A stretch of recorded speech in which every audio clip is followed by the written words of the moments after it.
โมตัสสะภะคะวะโตอะระหะโตสัมมาสัมพุทธัสสะนะโมตัสสะภะคะวะโตอะระหะโตสัมมาสัมพุทธัสสะนะโมตัสสะภะคะวะโตอะระหะโตสัมมาสัมพุทธัสสะพุทธังธัมมังสังฆังนัมมัสสามิ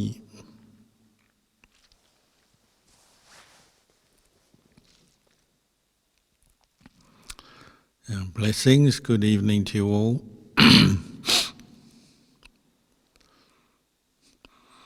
One of the qualities that we bring up,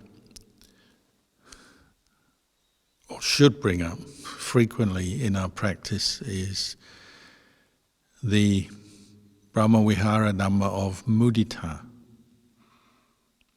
which often is translated as appreciative joy or altruistic joy. It's the opposite of jealousy and envy.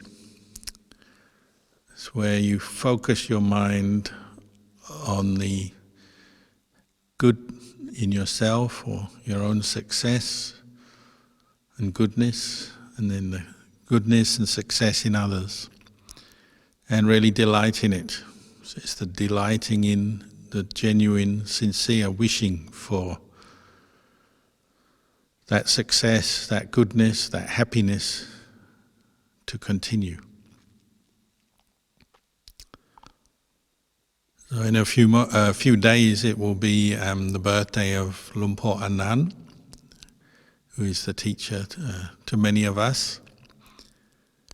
And people often ask, how should we practice on the birthday of our teacher? Whether it's Wesak for the Buddha, or Ajahn Chah's birthday, or in a few days Luang Por Anan's birthday. Well, traditionally we practice mudita, citta. We share in the goodness of his life. So those of us who have heard his Dhamma, lived with him or met him, even just read his books or heard his talks online, no doubt have benefited from those teachings or from his presence. And that's something to rejoice in, to be happy about. And just recollecting the teacher with respect, gratitude, appreciation, brings us joy, and can do over and over again. Because he's the teacher, we know he has already attained or seen the Dhamma to a very high level. He's a very peaceful, wise person, no doubt about that. I've lived with him for many years, so I don't have any doubt about that. So mudita is, the wish for that to continue, so particularly for his physical well-being to continue, so that he can be of benefit to Sangha and laity all over the world these days, because his teachings are online regularly, so many people in many countries have benefited from his teachings. So mudita for Luang Por Anan is wishing him to have good health and obviously the strength to continue being a refuge to so many people, to give advice, guidance, teachings, or even if he's not teaching, just to be who he is. When somebody has seen the Dhamma and they have a very bright, peaceful mind, then even if they're not speaking any words, they're already having a good effect on the world around them. And as we know, the world is facing many troubles, pandemics, wars, conflicts, economic disruption. So many people are stressed, there's a lot of fear and anxiety in the world. So to have well-practiced human beings with bright, radiant minds, peaceful minds, and who can give words of wisdom is a blessing to the world. We need more of them. So this is the time to practice mudita for Luang Por Anan on his birthday, 68th birthday.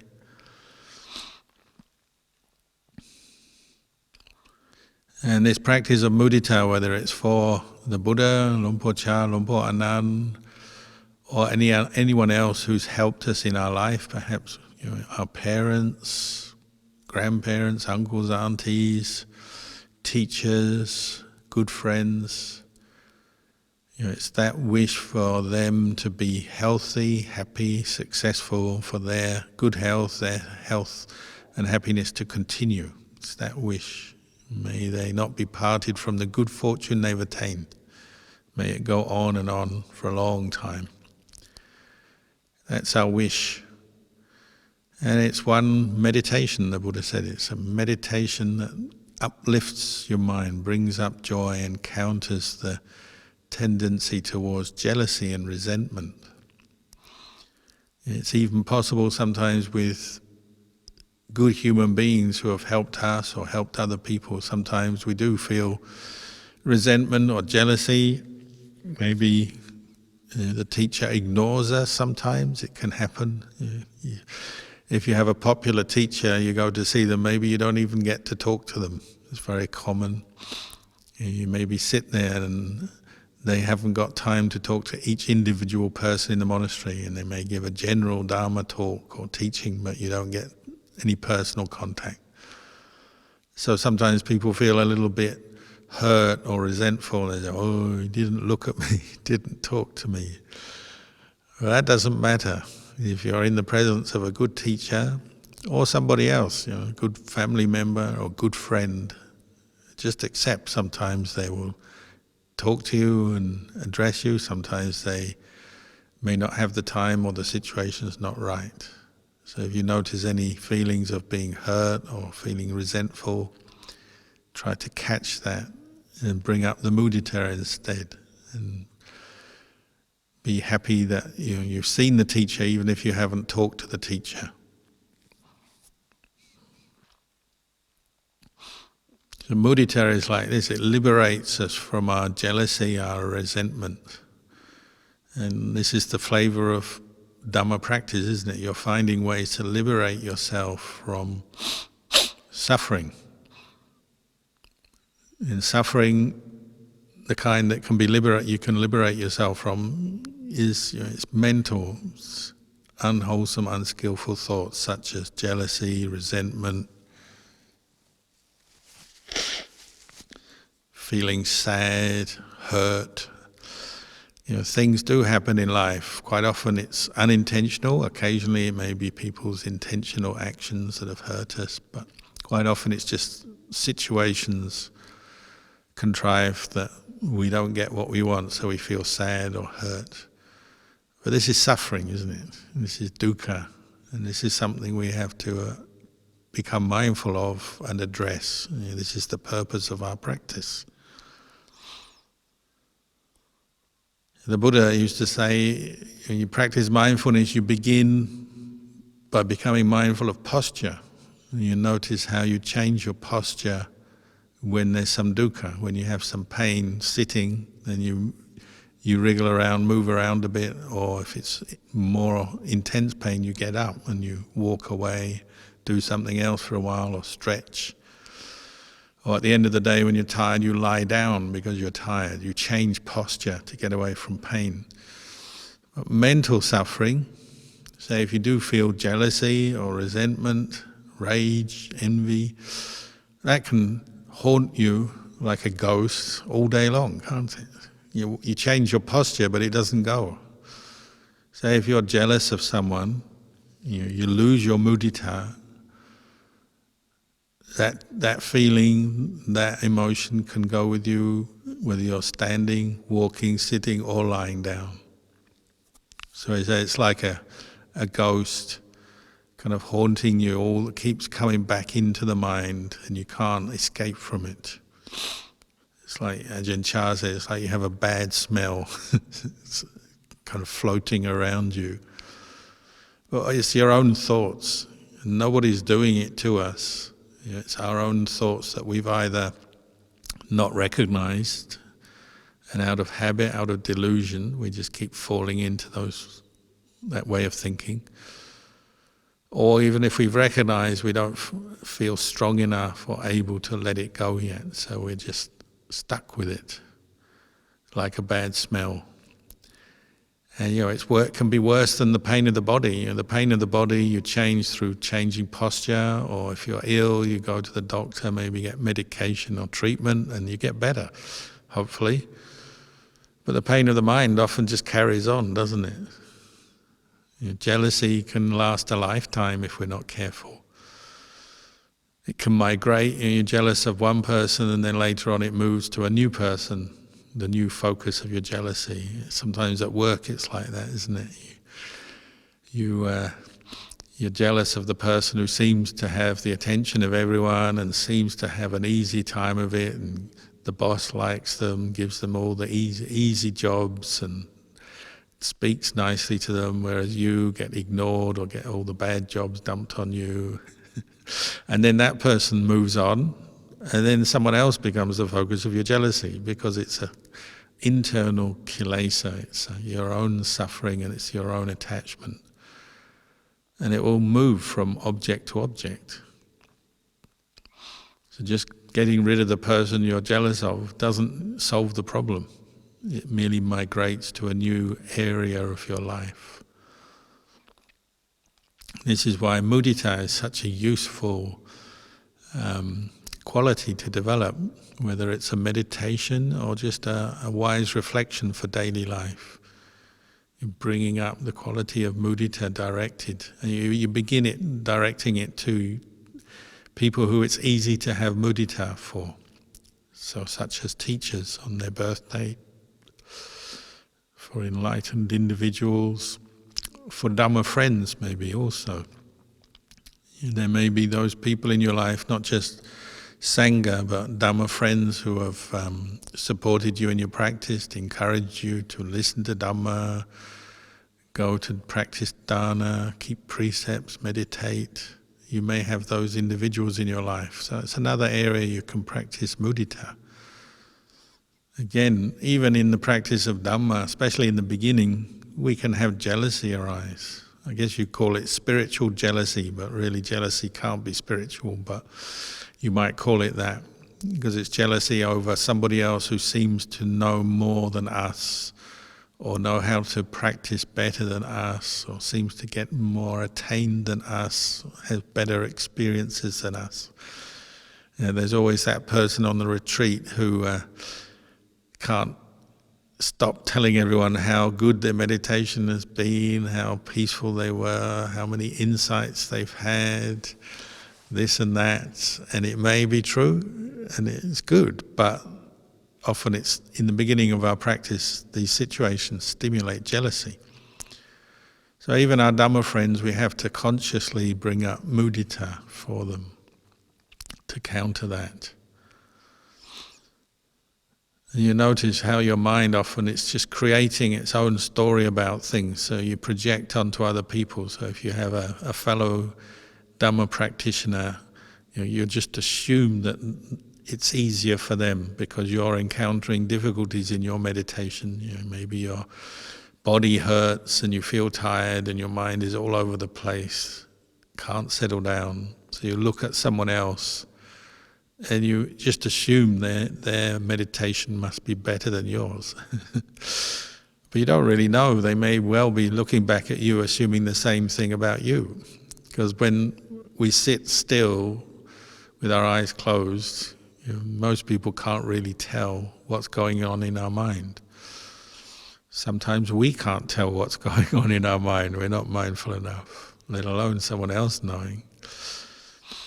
So again, we need to bring up mudita as we begin our practice. It could be something you could do once a day. It wouldn't be a bad practice, the practice of mudita, for all beings, for yourself. When you practice it for yourself, you're reflecting on your good fortune. And already that's countering the tendency to just pick on what's wrong with your life and what's wrong with who you are and what you want to be and achieve in your life, which often is our normal way of thinking. When you bring up mudita, you're challenging or questioning that and say, well, I've actually achieved a lot. And this isn't to make you big-headed, but it's simply to recognize how far you've come in your spiritual practice. So being born a human with reasonable health, to come in contact with the Buddhist teachings, to meet with teachers such as Ajahn Kalyano and others, to have the opportunity to meditate and listen to Dhamma, to be able to do good things in your life, to practice dharma, practice charity, to help other people, to be able to walk down the street, breathe the air. You know, if you're living in a place that is relatively peaceful and trouble-free, these are all things to appreciate while you have them. This is the practice of mudita. And sometimes we need to train ourselves in wise reflection like this. Just sit down and think it through. Remind ourselves, oh, this is good, that's good. You know, it could be worse. As you bring up the mudita, sometimes you find feelings of joy, happiness flood into your mind because you realize you have a lot of good fortune. It's the opposite of when you're focusing on your faults and your misfortunes and problems, when of course all the goodness seems to flow away from your mind. It's like you pull the plug on all the good qualities you've developed and you're back with the mind that's just unhappy, resentful, maybe jealous, maybe irritated, and so on. So you have to practice mudita with yourself first, and then you spread out towards others.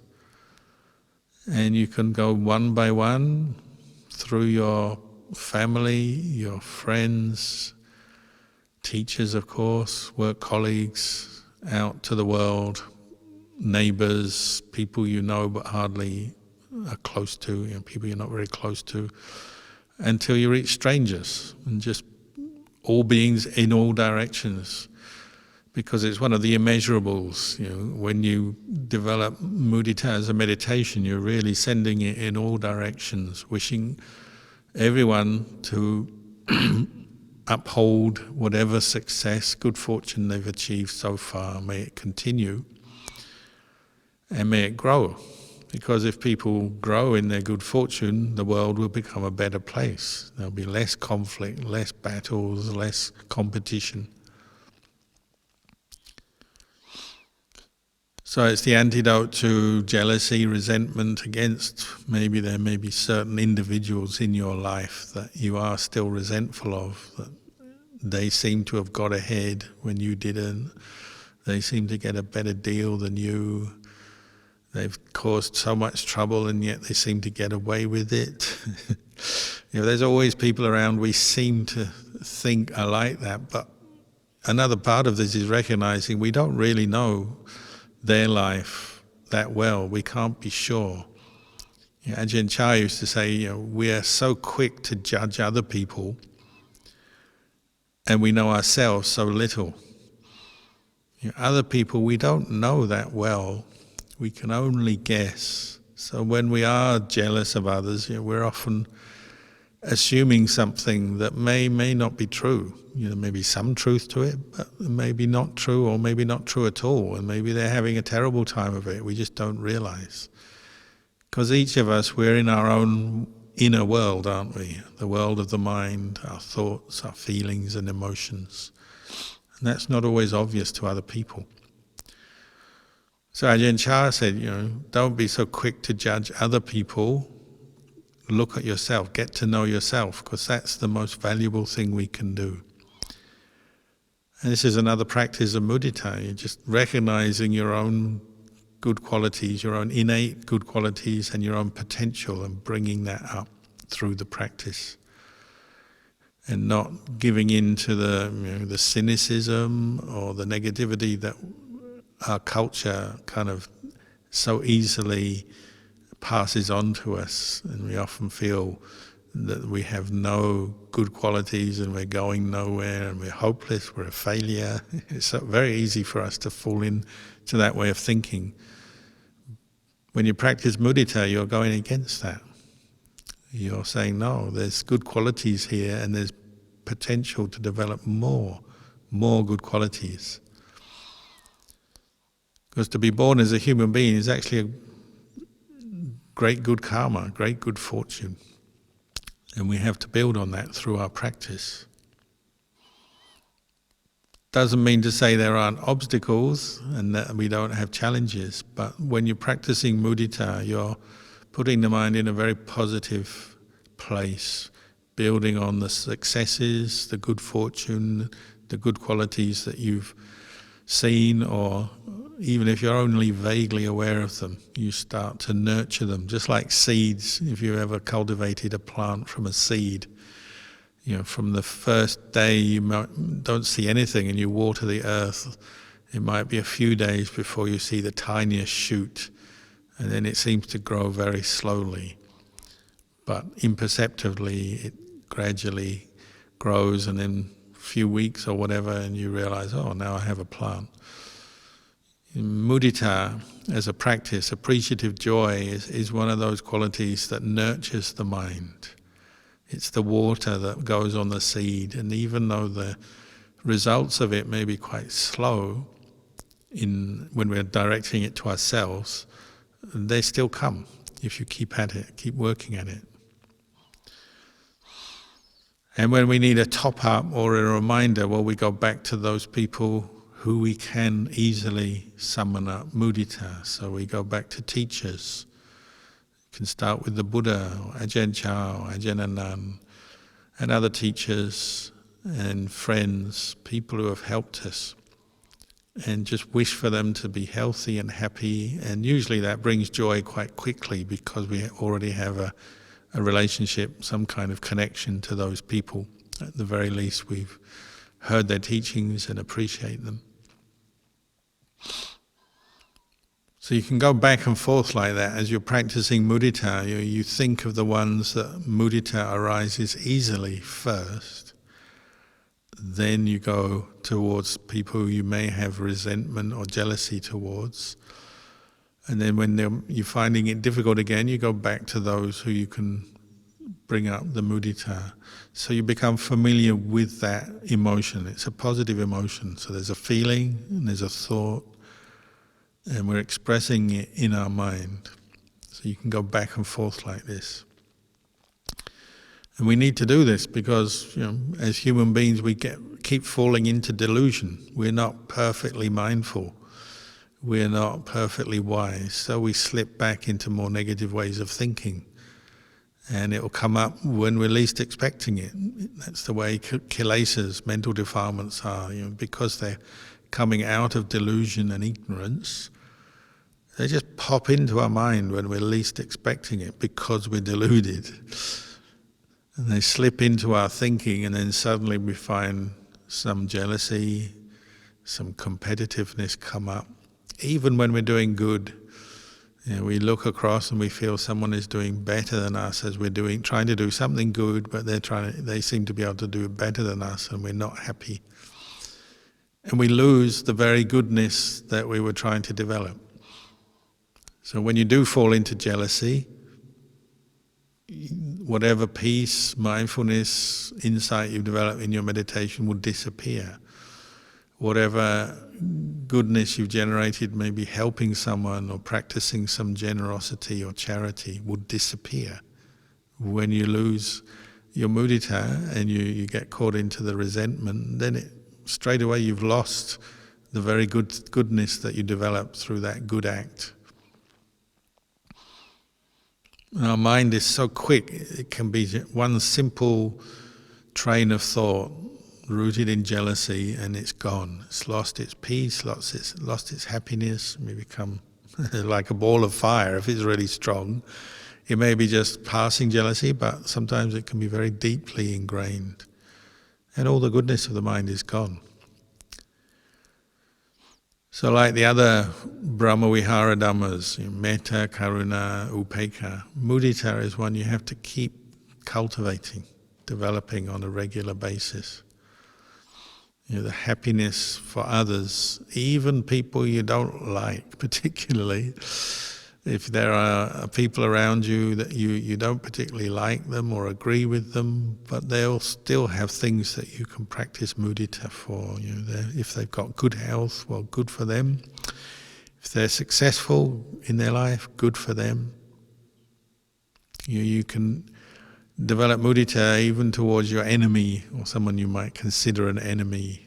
You wish them to be more peaceful, more successful, then they'll probably do less bad things if that's why you don't like them. So mudita is another quality that contributes to good health, mental health. It tends to come naturally when we're peaceful. So when we're meditating and mindfulness is good, and we have a sense of calm, steadiness of mind, then mudita might come up quite naturally, quite easily. But then other times when we're feeling stressed, it may be something you really have to work at.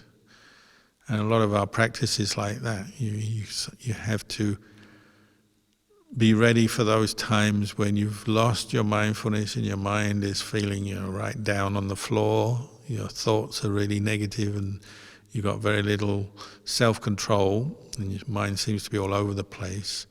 At those times you have to come back to sometimes some very core qualities such as mudita to bring up, so that you can look at things in a more balanced way and recognize, well, there's still some good in your life even though currently you may be in a very bad state of mind perhaps. Little by little you can readdress or rebalance your mind, your thinking. If you've been caught into a very negative state of mind, well, gradually you bring it back up again. Mudita is one of those qualities that will help. Probably one of the hardest things to have mudita, or hardest situations to have mudita for, is like when you have a good Dhamma friend, a Kalyano mitta. It could be a teacher or it could be just a friend that you trust and maybe they have a good understanding of Dhamma. Sometimes we need to talk to our friends, our Kalyano mitta, about our practice. And we don't always have access to a teacher. We may have a teacher, but you only see them sometimes. So sometimes we also have to talk and confide in Dharma friends, people we trust who we know are not out to harm us or they're not jealous of us, hopefully. And sometimes they'll give us feedback on our conduct, our thinking, the way we are, our attitudes. Sometimes we discuss things, and sometimes good friends tell us things we don't like to hear in the beginning. When they point out our faults. One of the reflections the Buddha gave of samanas, 10 reflections of a samana, one who's gone forth. One of them is, would my spiritual companions find fault with my conduct? This is something that monks reflect on every day, because you live as a sangha, whether you're just living one or two monks or in a place with many monks. Living in a community, it has many useful advantages for us, because sometimes we don't see our own behavior, do we? And sometimes we get reflections back from others. We listen to what they have to say. They have other opinions, other views on things, other ways of looking at different problems, and that includes ourselves. Sometimes we have to take feedback or listen to what they say. Or if they're not saying anything, we have to bring it up and ask them. We say, what do you think about this? I did this, or I thought this. Do you think it's a good thing? Sometimes when we're practicing the Dhamma, we have to have this opportunity to talk to others, a teacher or a trusted friend. And say we do have a fault, something we've already said or done, or maybe just a line of thinking that keeps coming up in our mind. Sometimes you have to run it past someone else and see what they say. One of the values of that is it helps us to become mindful of that particular problem or mental defilement. So in the case of jealousy, you say, you tell your trusted friend, so not just anybody, but your trusted friend, having problems with jealousy with this person. I'm never happy when things go so well for them. I'm never happy with it. What do you think? And then they give their perspective. One of the things that happens at that moment is your particular mental state, whether it's jealousy or anger or greed, whatever, starts to become an object. It objectifies your experience, and that means it becomes a chance. There's a chance for mindfulness to arise, and then wise reflection can take place because you're seeing it now as an object of your experience, rather than just being lost in it. When you're on your own thinking these things, especially if you're new to the practice, it's quite hard to objectify strong emotions, negative emotions. So if you talk to someone you trust, that can be such a valuable experience, because then you can see how serious or minor it is. It may be actually nothing much at all and you're making too much out of it in your mind, or it may be something very serious and your friend confirms that. But also they're helping you to become mindful of something that's maybe already taken place, or maybe just your intention, your plans, your thoughts. So this is another, one of the reasons we have mudita for good Dhamma friends and teachers, is because often they're the ones who do this job for us, especially in the beginning of practice. They can listen to us and give us some Dhamma reflection back. And that's such a useful thing when we can't yet do it for ourselves. Of course, our aim as we practice more is to become more aware of ourselves, to develop more wisdom and understanding through experience, to be able to recognize a negative emotion as a negative emotion, the cause of suffering. So to do the job for ourselves, to become mindful of our jealousy or our greed or our worry, to recognize it as the cause of suffering, something that agitates you, disturbs you, leads you into maybe unskillful ways of thinking, speaking, acting.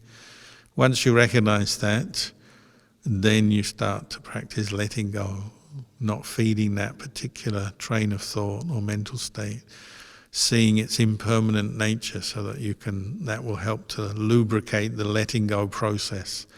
So when you can see a mental state or a negative emotion as temporary, as impermanent, then you can let it go.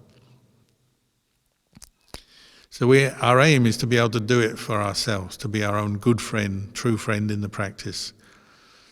But in the beginning, often we rely on our Dhamma friends, and they're like a sounding board, and sometimes when the situation is right, you can bring things up and just see what they say. If it's a good teacher, someone like Lumpur Anand, Lumpur Cha, sometimes they do it anyway without us having to ask the question or bring anything up. And that's one of the amazing things, or the miracles of Dhamma, is that you listen to a Dhamma talk, and maybe you've got a question in your mind and the question gets answered even though you didn't bring it up and ask it. Something you were thinking of gets answered, gets pointed out, gets explained, even without ever having uttered a word. Good Dhamma is often like that. It's working on many levels, the level of the heart, the level of the intellect, and often it helps us get more faith, get more energy, clears up doubts, helps us understand more deeply things that maybe we were still uncertain about in our own mind. But the aim is to develop your practice to become more skilled in doing this for ourselves. That's what meditation is really. It's learning to develop enough mindfulness and stability and calm in the mind so that you can look at things more objectively, become mindful of your own experience, and to see things the way they are. Sometimes people would ask Ajahn Chah, what do you teach? What do you teach? And he'd say, I'm just teaching people to see the way things are. Nothing special. That really is what the Dhamma is. One of the translations of Dhamma is the way things are. And your practice is really developing the qualities of the mind to bring this stability, clarity, mindful awareness, so that you can observe and look or witness the way things are. And this is where real liberation takes place, isn't it? When you see your thought of jealousy, if that's what you're experiencing, is temporary, it arises, passes away. You see it's suffering. If you hold on to it and identify with it, you're suffering. And if you can see it's something that's a conditioned thing, it's prompted or triggered by certain conditions, and when those conditions change, it passes. You can see it's not self. It's not really you. It's not like you're always were jealous and you're always going to be jealous. It's a condition of mind, meaning it arises, passes away. When you're more clear, you can see these three characteristics in your experience, and then you can let things go. When you live in a monastery, sometimes it's one of the challenges, but also one of the benefits at the same time, is where you're living, say, with a group of people who come from different backgrounds, different countries, different cultures, different ages, a different kind of whole different background. Each person in a monastery, you never get two people much the same. Everyone's got their own background story and culture, and from different parts of the world. And that can be quite challenging, because obviously when you come to live together in a community, everyone has different opinions on things, different backgrounds, different ways of doing things, different preferences. So a monastery is a great place for developing insight into particularly these sort of human defilements such as jealousy, resentment. So when you become a Buddhist monk, where do you start? You start at the back of the line because you're the most junior. And in any Buddhist monastery where there's just 2 or 3 monks, or there's 50 monks or 100 monks, it doesn't matter. There'll be the one who's the newest down at the bottom of the line, and then there'll be one who's the most senior at the top of the line. And that almost certainly will bring up some what we call Sakkaya Ditthi, self-identity view. So if you're at the bottom of the line, I'd say if you're wise, you probably use that opportunity and say, oh great, I have very little responsibility, I can get by, nobody notices me. So you put a lot of effort into your meditation and just use that opportunity while you have it, because you're anonymous.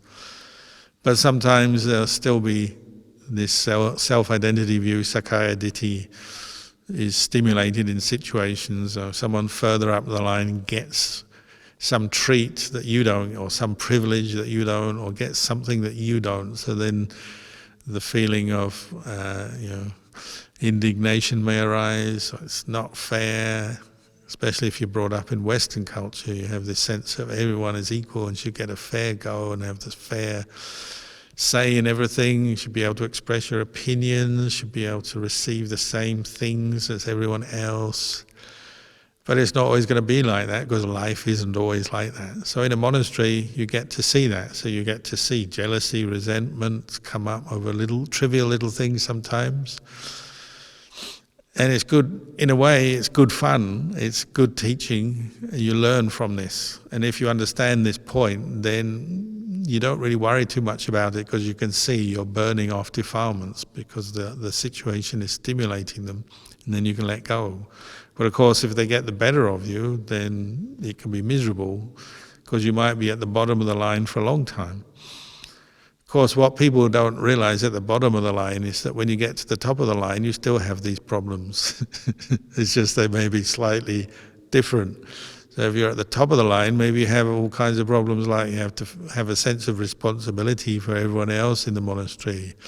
You have to consider others as much as yourself, because you're at the top of the line. So like Ajahn Chah used to say, when you take food at the top of the line, it's not like you're just saying, oh, I get first choice, I'll take exactly what I want, as much as I want.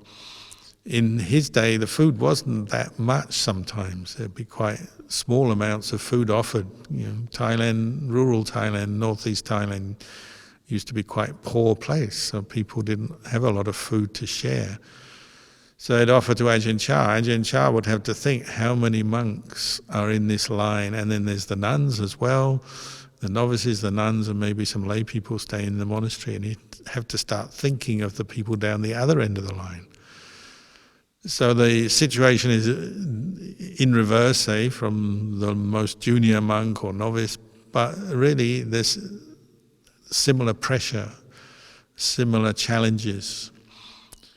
Sometimes even Ajahn Chah and Ajahn Anan used to do this as well. Sometimes they do this practice where they change it all around. So the most junior novice monk, the 16-year-old novice, gets the food first. Sometimes at Wat Marpjan, when I lived there, we'd do that. We get all the food trays, and normally they're offered to Ajahn Anan first, and then they're passed down a line of monks. We'd offer them all to the most junior novice, and they'd sit there, and the novice would feel so embarrassed, so awkward, don't know what to do, got all the best food coming his way first. And he'd just take a tiny bit because he's embarrassed, because he's number one. And then it goes up the line, and Ajahn Anan would get the last food. And that's the kindness of a teacher, isn't it? Teaching people to let go of their own personality view in a very practical way. You have to see what it brings up. Maybe you have normally you're feeling, it's not fair, I'm always at the end of the line, never get the first crack at the food. And then when you get first crack at the food, you think, oh dear, now I've got to deal with it, and I better make sure Ajahn Anan gets some good food. So you don't take anything, you don't dare to take anything. So you maybe even eat a worse meal than you would normally. It can be like this, Sakkaya Ditthi. You start having this strong sense of self coming up based on that particular situation you're in. So monasteries are really good places for rooting out, showing us our Sakkaya Ditthi and our attachment to who we are, who we think we are, who we think we should be. So sometimes it's hard being in the middle. You're not the most senior monk, you're not the most junior, but you're the middle monk. And you know some things, but other things you don't know. You can do some things, other things you can't do. Some things you're confident in, other things you're not, because you're in the middle. And then you're kind of not quite sure, am I at the top or at the bottom? Some days you're kind of more towards the bottom, some days you're more towards the top, and you never know where you're at. Some days, the senior monk is away, and the middle monk has to lead the community and lead the chanting and do the teaching and lead everything, and they sort of, oh, now I've got to do this leadership role. And then another day the teacher is back, and the middle monk is back to being just, taking instructions and maybe not giving instructions. So then, I've got to make another adjustment. So sometimes it's like that. You move up and down like a yo-yo. You're not quite sure where you stand sometimes, especially if you're in a big monastery like Wat Bapong, Ajahn Chah's monastery. One day you're right up the top of the line, next day you're right at the bottom. And you can't quite be sure where you'll be from day to day. And it brings up sense of attachment to who you are, who you think you should be, how much privilege you should have. Like some monks, they're kind of always looking for a bit of extra privilege, maybe get out of some chores. So they may have this sort of sense of, oh, that chore's beneath me, I'll leave that for the junior monks, I don't need to do that anymore. And then if you live with someone like Ajahn Chah, he would come out and do sometimes the most menial task in the monastery. He'd wash spittoons, sweep the leaves, clean up. And all those monks who had been seeking a bit of privilege realised, we still have to do those jobs as well. Life is like that. In a monastery, you're really getting down to it, the nitty-gritty of life and all this self-view and attachment. No room for jealousy, competitiveness. You have to do what is your duty and what's right in the Dhamma, rather than what's right according to your preferences. Out in the workplace, in the world, I'm not sure it's like this. I mean, maybe if you have an enlightened boss, sometimes they come down and they do the most menial tasks in the office. It depends how they run it. But often it's not, is it? Everyone's looking for privileges, bonuses, rewards. They want to climb the ladder, and sometimes it means climbing on each other, doesn't it? In a monastery, it tends to be a bit better than that. It still brings up these qualities, but you learn to meditate on them, see them, let them go with mindfulness, and you learn to treat each other with respect, cooperation, kindness, letting go. So generally this hierarchy thing doesn't bring much of a problem in a monastery. Maybe internally you have those thoughts to deal with, those mind states, but externally usually everybody is well behaved. But out in the world, it's difficult, isn't it? Everyone for themselves. So you have to work extra hard, be extra mindful when you go to work, because sometimes people are not very well behaved and they do climb all over you and they exploit you and treat you a bit badly and they say things and do things behind your back, all kinds of stuff to undermine you. The actual way of practice is much the same though. You have to realize you can't control or do much about those other people. You have to come back and look at yourself and start bringing up this mindfulness, letting go of the resentment, the jealousy, because that doesn't improve your situation. There may be various injustices you meet with in life. It happens because the world is not always a perfectly fair place. You have to stop and ask yourself, if I become resentful about this, is that helping me solve the problem? Is it improving my situation? And jealousy, resentment only adds to your suffering. Probably what the Buddha would have encouraged is patience, perseverance, keep going, and then looking for ways, skillful ways to solve the problem. That just depends what the problem is. Sometimes it's more skillful communication. Sometimes there's nothing you can do and you just patiently wait. All depends, doesn't it? But rather than going to the negative emotion, try to bring up something more useful. And this is what we call Dhamma practice in every situation. Bringing up the mudita maybe for somebody rather than the jealousy. Bringing up the compassion or the forgiveness rather than the anger or the hatred. You've got to ask yourself, which is better in your mind, anger or compassion? Jealousy or mudita? Mindfulness or confusion?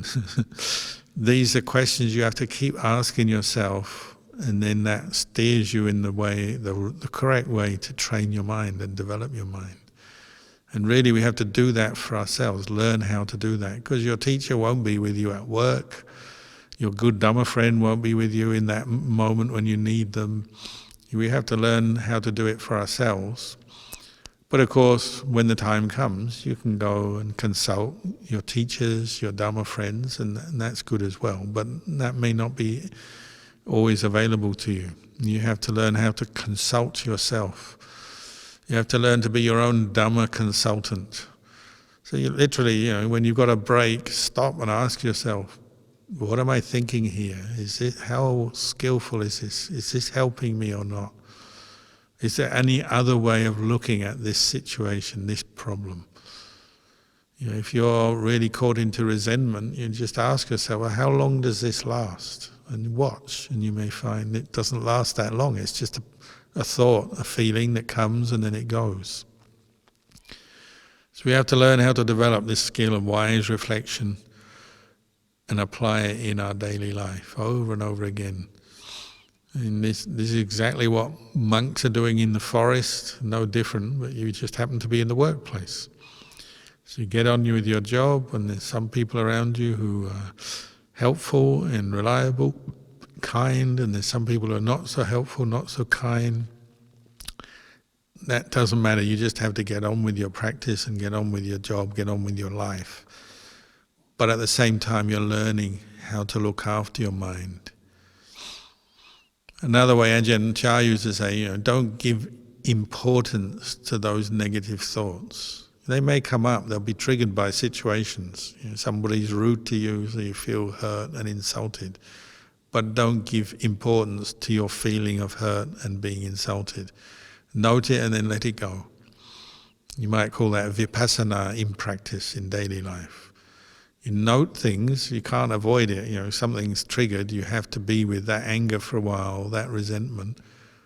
But then let it go. Don't dwell on it. Don't give it too much importance in your life. Because if you keep giving it importance, it will stay there, won't it? You're feeding it. You're watering the wrong seeds. You give attention to mindfulness, kindness, mudita, appreciative joy, wise reflection. Those are the things you need to nurture. The jealousy, the resentment, the anger, the worries, they're the things you don't need to give importance to.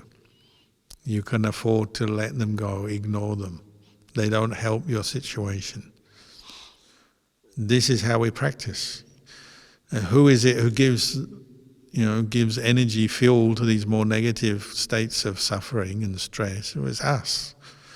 We have to learn not to identify with them, not to give them strength. It gives strength to the Dhamma. And this is Dhamma practice. This is why we call it practice, because of course at first it's not easy. At first you'll notice your habit is always to run with the angry thoughts, run with the jealousy, the resentment, run with the fears, the anxiety, and it just runs wild with you, with your mind. But if you keep practicing, you're gradually bringing up the quality of mindfulness and awareness. From that you get a little bit of stillness, and from the stillness you can see the way things are. And you say, oh, these are just thoughts. Never mind, let them go. Ask yourself, you've been jealous before in your life, you've been angry before in your life, you've been greedy before in your life. But all those thoughts arose and passed away, didn't they? They're not here now. While we're listening to this talk right now, they're not here now. Just shows you they're impermanent, they're not self. They can be let go of, because you actually let go of them before. Maybe you could do a bit of research. How many times have you experienced jealousy since you were born? When you're a toddler, they've got a better bib than you, a better cot than you, or they got a better toy than you, and you go to school and they got a better tablet than you, a better phone than you, a better pen than you, and when you get a job and they got a bigger car than you, whatever. But from the day you're born till this day, how many times have you been jealous of somebody? And where is all that gone now? Maybe 100, 1,000, 100,000, 1,000,000 times. Okay, but all those occasions of jealousy, where are they now? They arose and they passed away, because that's their nature. Jealousy is not you are not jealousy. It's just a mental state that comes into the mind through our wrong thinking. We get it wrong and we attach to what we see and then what we think about it. And as I was saying earlier, we tend to think that more than we really should, because we often believe things that are totally not true, and we think, oh, that person has it easy when they often don't have it easy. That person is lucky when they're not. Whatever. Often our thoughts are completely off the mark anyway. But even then, even if there's some truth in our thinking, the jealousy, the competitiveness, it just arises and then it passes away. It's not really you, it's just an expression of suffering. You have to come back, turn your attention back to your own mind, the one who's feeding that jealousy, and say, oh, hold on, you don't need to do this anymore. Go back to the mindfulness and the stillness and let it go.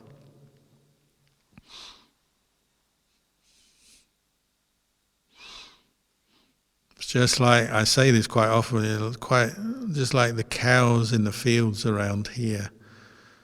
When we used to have cows on the neighbouring property, they would always be looking over the fence at the grass in the monastery, which is exactly the same grass as what they've got in their field.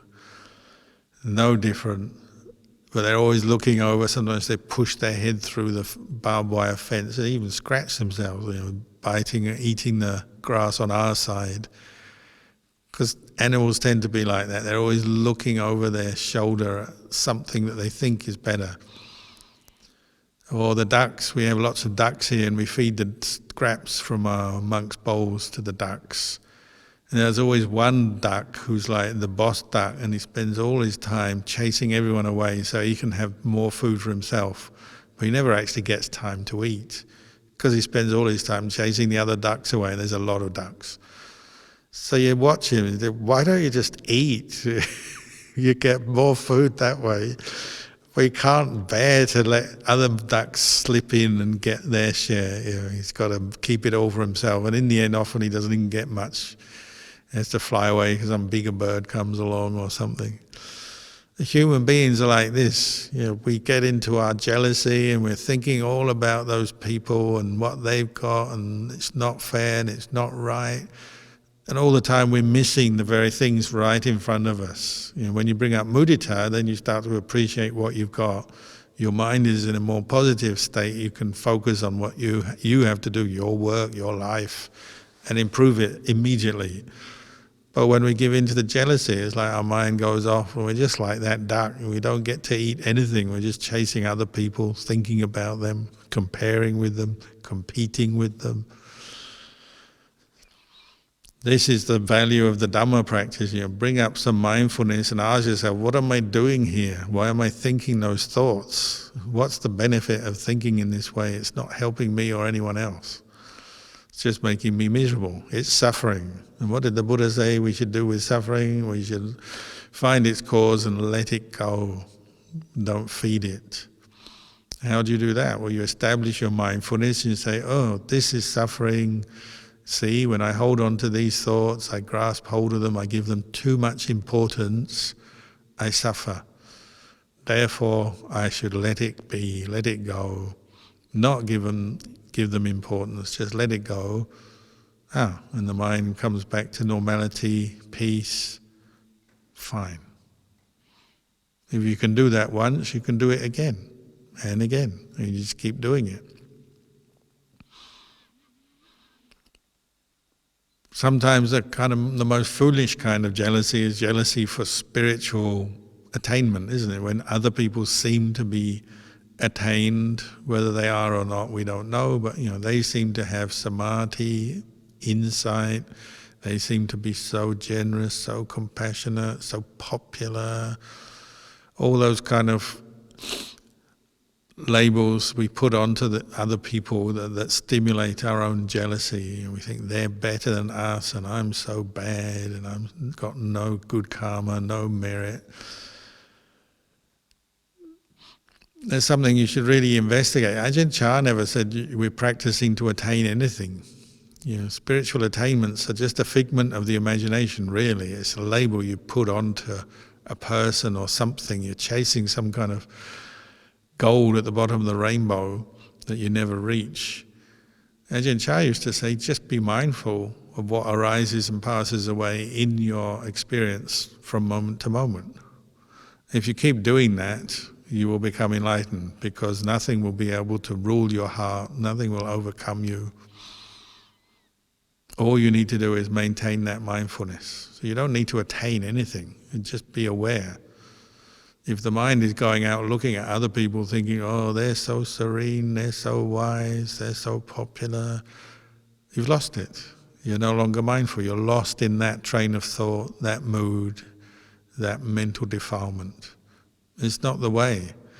When you meditate, don't bring in the thought, I've got to attain this, I've got to gain samadhi, I've got to gain wisdom, I've got to gain some special experience.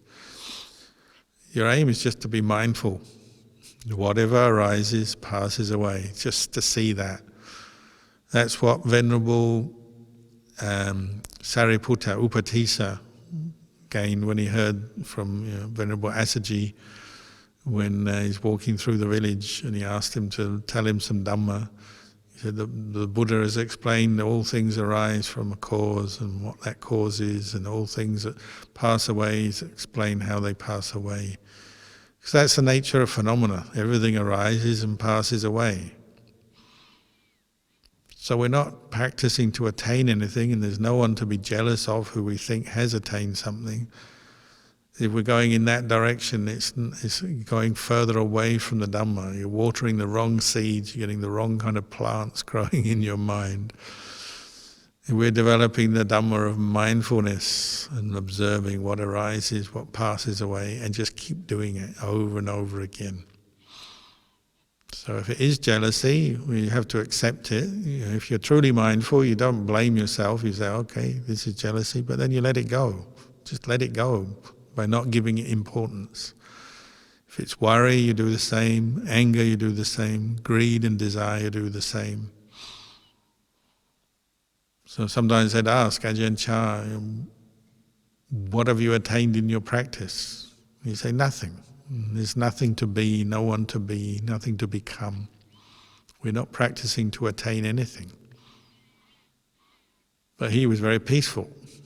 Saying that, people believed it because they could see, he's very peaceful, he's very still, mindful, composed.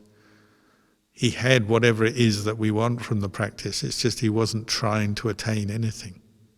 Because that becomes more self-view, doesn't it?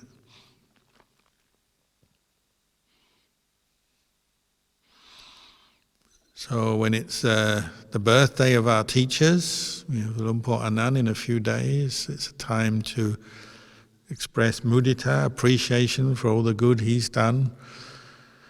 And how do you repay that? Well, you repay it through the practice.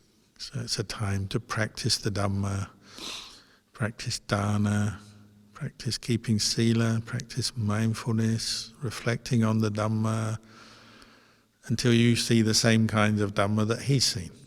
But you repay the debt of gratitude through the practice.